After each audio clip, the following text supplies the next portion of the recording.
Louvado seja Deus. Analisando alguns textos bíblicos e o fato prático, né, do dia a dia, onde a gente chega em algum lugar, estão falando sobre futebol, rodeio, sobre o clima, sobre o tempo, vai chover, choveu, sobre a vida dos outros. Tu liga um rádio, estão a receber um prêmio, economia mundial, medidas econômicas, tudo assuntos banais, fúteis, diante da eternidade.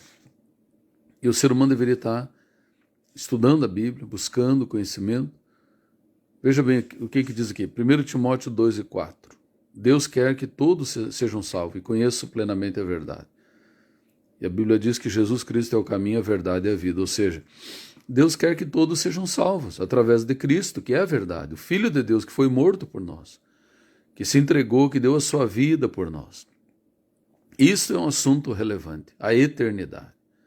Purgatório não existe, mas isso criou uma falsa expectativa, só tem dois caminhos. Segundo versículo, vamos lá para Mateus 22:29.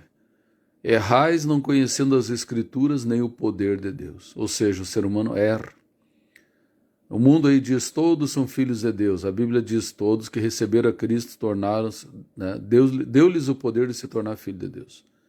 Só é filho de Deus quem recebe a Cristo, senão é apenas criatura. Então o ditado que todo mundo fala aí, né? Outro ditado que dizem no mundo, todos os caminhos levam a Deus. Errado, Jesus Cristo é o caminho. Vamos para Mateus 25:41. A Bíblia diz que o inferno foi preparado para o diabo e seus anjos. Mas Mateus 22:14 diz, muitos são chamados, poucos escolhidos. Esse é preocupante. Muito preocupante, né? Mateus 7, capítulo 7, versículo 13 e 14, fala dos dois caminhos, só dois. Um é largo, espaçoso, e muitos acertam com ele. Leva para a perdição eterna. Não é temporário, não é uma temporada, não é uma estadia. O inferno e depois lago de fogo, que é o destino final, é eterno. Então a Bíblia fala em Mateus 7, 13 e 14, dois caminhos, largo, e um outro estreito que leva para a salvação. Poucos acertam com ele. Muitos se assustam, acham que é rigoroso demais. Não é. Deus, ele não priva nós de nada que é bom. Se você quiser obedecer a Deus, ele vai privar você daquilo que é pernicioso, pejorativo. Pode ter certeza, tu não vai ser privado daquilo que é bom. Então, dois caminhos. A maioria vai pelo caminho largo. Então, a vontade de Deus não é realizada aqui. Ele quer que todos sejam salvos, preparou o inferno para o diabo e seus anjos, mas, infelizmente, a maioria dos seres humanos, das pessoas que a gente convive, conhece, infelizmente, pela palavra de Deus, estão indo para o inferno.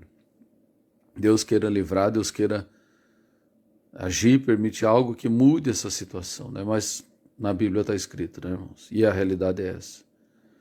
Então nós vamos para Mateus 18:9. A salvação é tão séria que o Senhor Jesus disse, ele mesmo, né?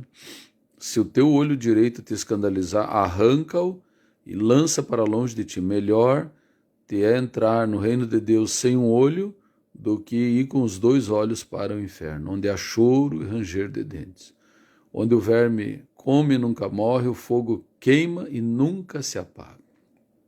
Vamos para 2 Pedro 3, capítulo 3, versículos 7 e 14, Apocalipse 8 e 7, Abacuque 2, 13, Jeremias 51, 58. Vários textos que dizem que o mundo, os elementos ardendo em chamas, se desfarão. Uma vez Deus purificou a raça humana dos anjos caídos, do DNA corrompido, os néfiles, né, que queriam impedir o nascimento de Jesus, filho do homem. Satanás queria impedir que Jesus nascesse para que não cumprisse a palavra de pisar na cabeça dele, do diabo, né? Então mandou anjos caídos se misturar com mulheres, deu origem aos gigantes, e Deus enviou o dilúvio para purificar e deixar a raça humana novamente um reset, um reinício da humanidade.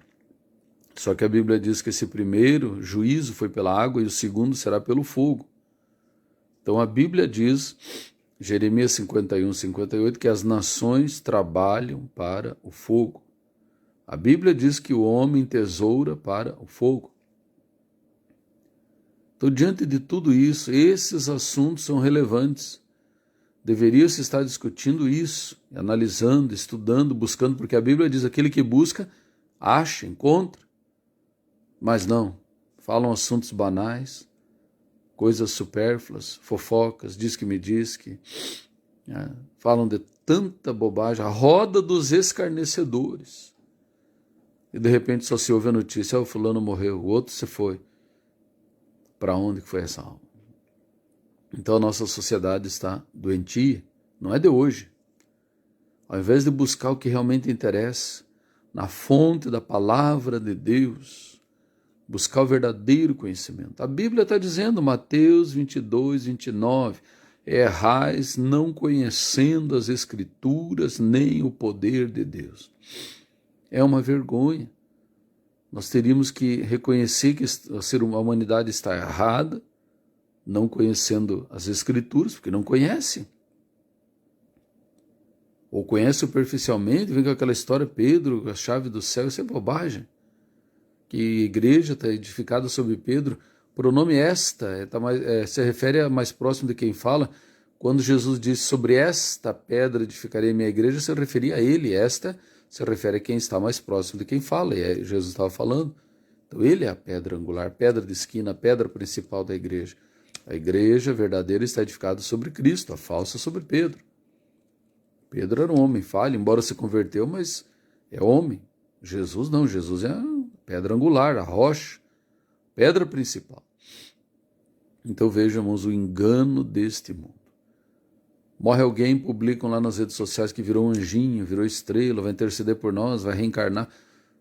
Tudo errando por não conhecer as Escrituras. A Escritura diz: tem dois caminhos. A história do rico e Lázaro. Morreu o rico, foi sepultado, e a sua alma estava atormentada numa chama. Ele falou com Abraão lá, estava consciente no inferno. Está até hoje lá. Enquanto que Lázaro, morreu salvo, estava no seio de Abraão, o paraíso, que quando Jesus veio, levou para o terceiro céu. Então, não erre, comece a ler a Bíblia. Tire um tempo. Claro que o inimigo das nossas almas, os demônios, vão lutar para te não ler, mas insista, persevere. Quando a gente quer algo, a gente consegue. Se você persistir, consegue. Leia a Bíblia, busque a Deus de verdade. É a tua alma que está em jogo. Tu precisa conhecer a verdade e não errar por não conhecer as Escrituras. Senhor nosso Deus e Pai, que esta breve mensagem possa alcançar vidas, possa quebrar correntes, despedaçar todo jugo maligno e alcançar almas preciosas para o seu reino. Ó grande e eterno Deus e eterno Pai, em nome do Senhor Jesus eu oro, pedindo e já agradecendo. Muito obrigado, meu Deus, em nome de Jesus. Amém.